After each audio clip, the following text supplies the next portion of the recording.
Okay, so we have covered a lot of things about Scrum, and the next thing that we are to study is how do we use metrics in Scrum, right? So we'll take a quick overview of Scrum and then we'll talk about the metrics. So far, where we are at is Scrum is an agile framework where we manage complex product development work. From waterfall, it organizes work into short time box iterations, which we call sprints, which are usually 2 to 4 weeks. Scrum has clear roles, clear events, clear artifacts, and the goal is to create transparency and regular opportunities where we can inspect and adapt the process.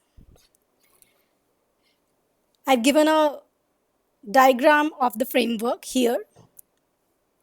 So we have a product backlog, which is nothing but the list of all the items that we need in order to get our work done. We do a sprint planning meeting where we take a few items from this backlog and select those that we are going to execute in the next 2 weeks or in the next sprint, which these items are then listed in a sprint backlog. Then we do our daily stand-ups, which is a 15 minutes call where we take a status update from the team. And then we have a sprint review meeting where, at the end of the sprint, we see, how we did, uh, what did we create. We basically do a demo of, what has been created. At the end of the sprint, we also have a sprint retrospective meeting, which the Scrum Master drives, which is basically to figure out, to discuss what things went well, what did not go well, where we can improve. This is aimed at improving the general process, right? So this in general is what we call the Scrum framework. Coming on to the roles that we've already discussed, we have a product owner who owns the product backlog, keeps it prioritized in order to maximize the product value. Now we talk about Scrum Master, which is the one that we're preparing for. Scrum Master is a servant leader who coaches the team and basically makes sure there is constant progress. And if there are any impediments, any blockers, he will work to reduce them or to remove them. And then there's development team. It's basically a cross-functional group of people who can deliver the value. Now, we are going to learn about metrics, but firstly, why are metrics important in Scrum? Whenever you are trying to improve something, the first thing you need to do is inspect and adapt, right? And you need data to inspect in order to adapt. Without metrics, without any measurements, you cannot, guess where you need improvements, and your retrospectives will be only for show. So you need to measure things in order to see, where you need help. Now we come on to the first metrics. It's not something where you measure the progress of your team, but still it's very important to understand as a concept.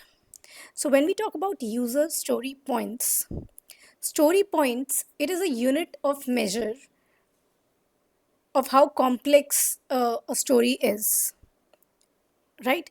So when we assign story points to a user story, we are estimating how complex it is, how much effort it's gonna need, and are there any risk associated with that user story, right? So you already understand what a user story is. It's basically a description of a feature from the point of view of a user. For example, as a user, I want to be able to log in into the application to see what shows are available in my city, right? That is a user story. Now, when we're talking about user story points, these are relative estimates, right? So instead of saying this will take me 3 hours to create a login feature, my team is saying that this is a 5 pointer user story. So it is basically twice as complex as maybe a 2 pointer user story. So this is the relative estimation, right? Why we don't go for precise hours is it's a very accurate math, and sometimes team do not have the information, and they feel pressured that if we say 3 hours and we do 6 hours, then it's a Big mistake. So that's why we remove the pressure. We don't go for precise time estimation, and we just focus on relative size of each of these user stories. Uh, you might have heard about planning poker, but if not, I'm going to give you, a small lesson in estimation. So planning poker is the most common estimation technique in Scrum. You can think of it like this. Each team member gets a deck of cards which are Fibonacci values.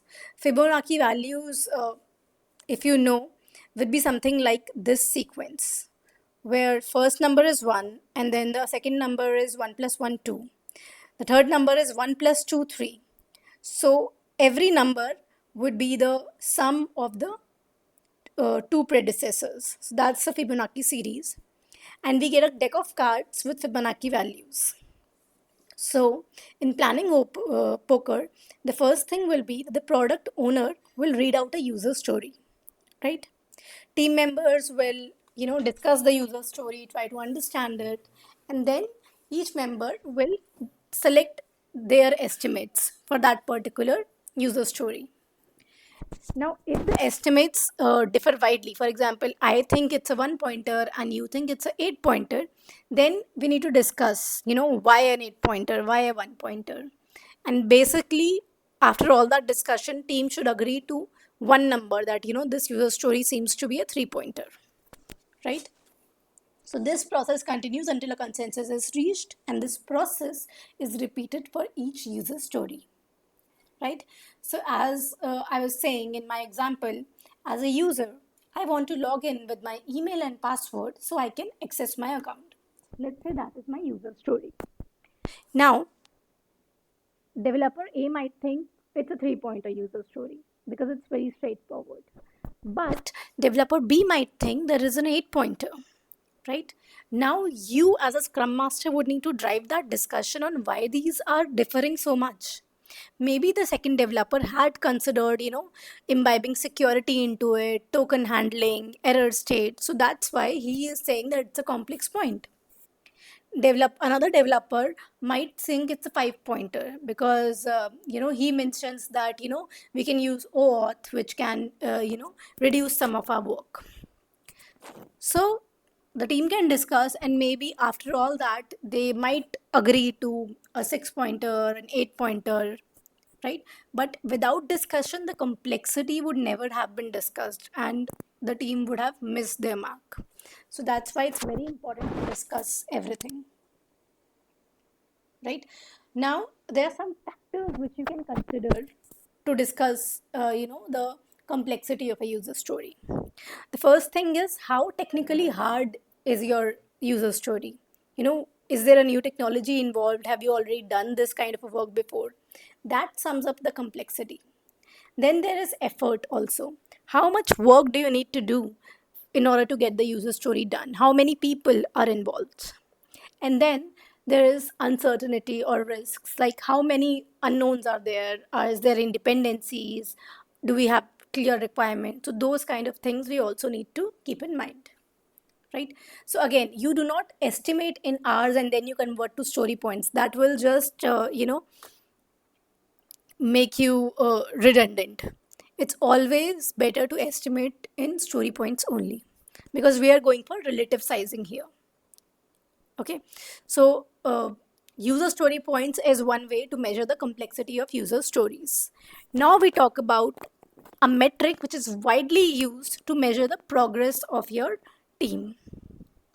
So velocity in this case, in Scrum's case, is the average number of story points a team can complete in one sprint, right?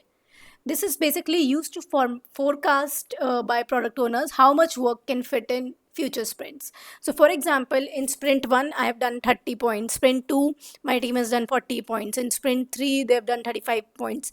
So now sprint 4, I as a scrum master can say that usually my team can do around 30-35 points comfortably, right? You can take an average.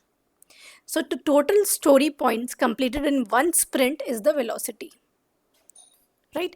And when you're planning, you can use the average of the last 3-4 sprints for a stable estimate on the velocity. right? Also, you should know that velocity should either be consistent or should be going up.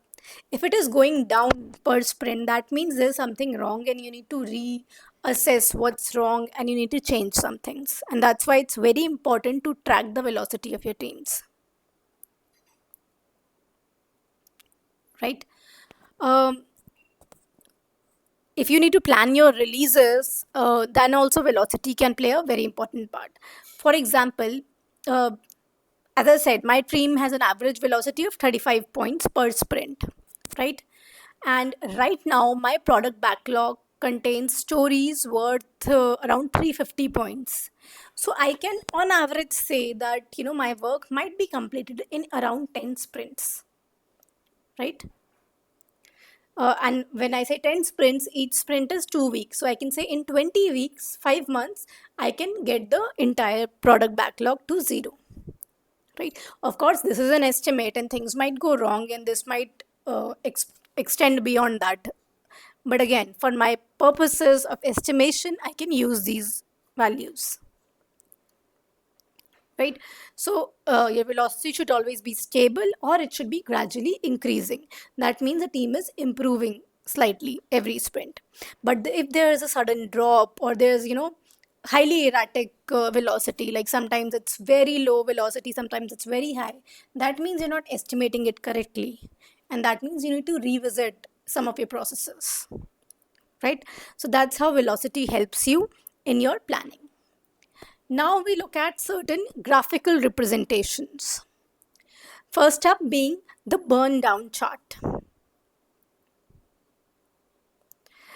Now, when I talk about a burn down chart, it has two lines, right?